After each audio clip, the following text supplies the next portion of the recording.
What a man did to his ex, he will, without a doubt, 100% do that to you or worse.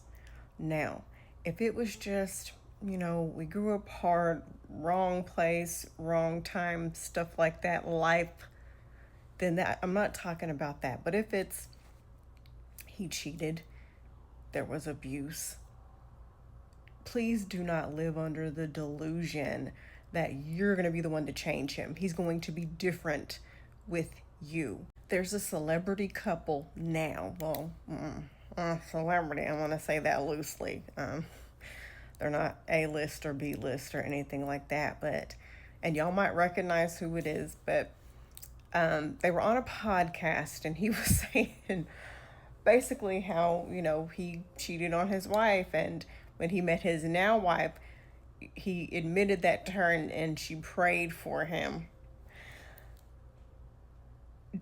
Please don't do stupid shit like that. I think it was David Banner who said that he will not do business with men who cheat on their wives, because if the person you are literally sleeping with can't trust you, then I don't have a chance in hell. If you treated your ex like shite, what makes you think that this person's just going to snap out of it? Disney has really done a number on our brains, because all of us have this thought process that we are going to be the ones to change him, and we are not. Your love is not enough to change him. Praying for him is not gonna change him, okay? A lot of times we talk about horrible men, and they are. I will scream that from the bloody mountaintops. But what we don't really like to talk about, what everybody wants to,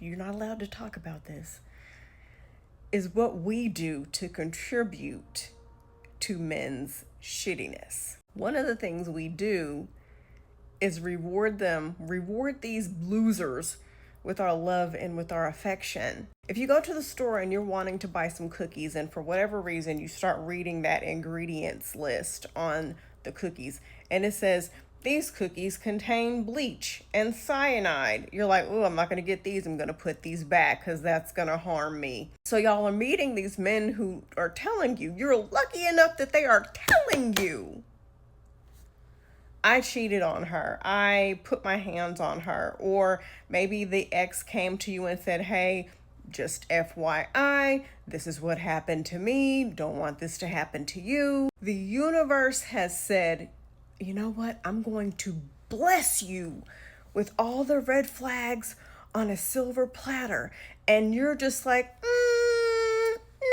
I don't accept this. I want to be delusional. The universe blessed you with an ingredients list of the truth, and you were like, no, I'm going to do this anyway. If you were to buy a car and the car dealer said, hey, just to let you know, this car has fallen apart the moment it was driven off the lot for everybody before you that has purchased it, you would be a complete dumbass to still purchase that car. If you were buying a house and the real estate agent said, everybody who has ever lived here, this house has caused them nothing but issues, you would be an idiot to buy that house anyway. So when you are lucky enough to get the answers to the open book test, and you go, nah, I think my love is going to be enough. I think he's going to change for me. What? We break our own hearts.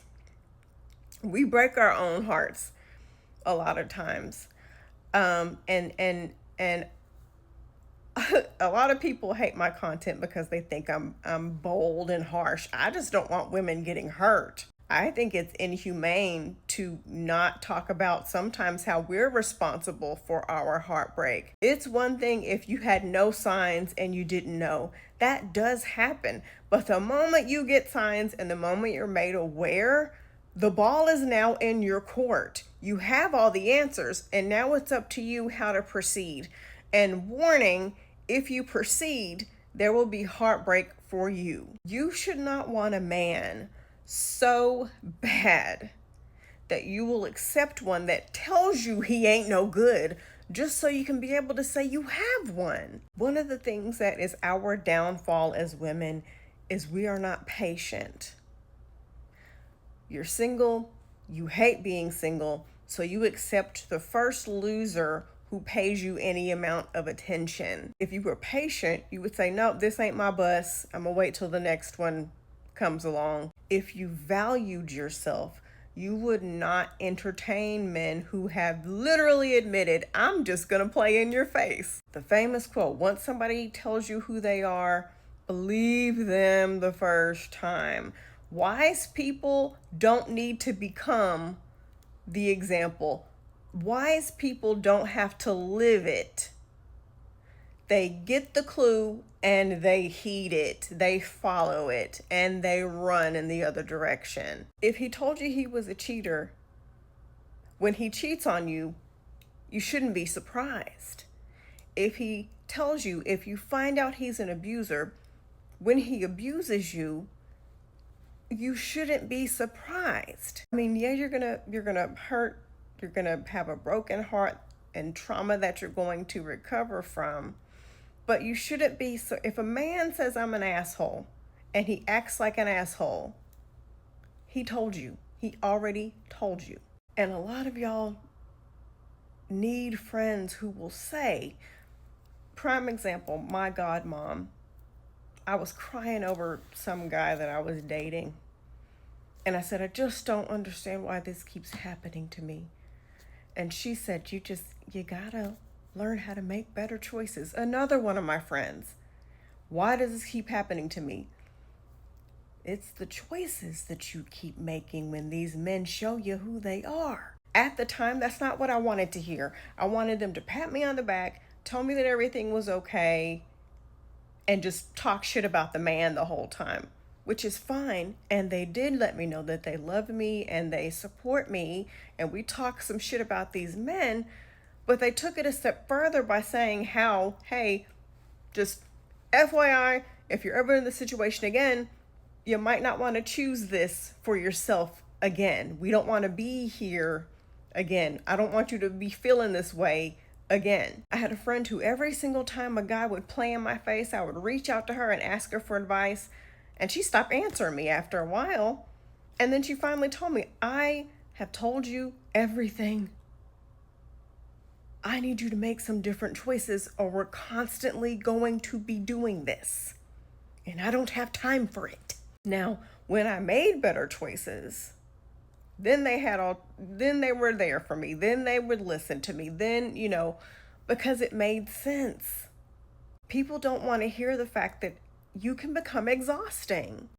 And your friends not wanting to hear it don't make them bad friends. It doesn't. A lot of you need to be told that you are the reason why your heart keeps getting broken. Y'all are not dumb.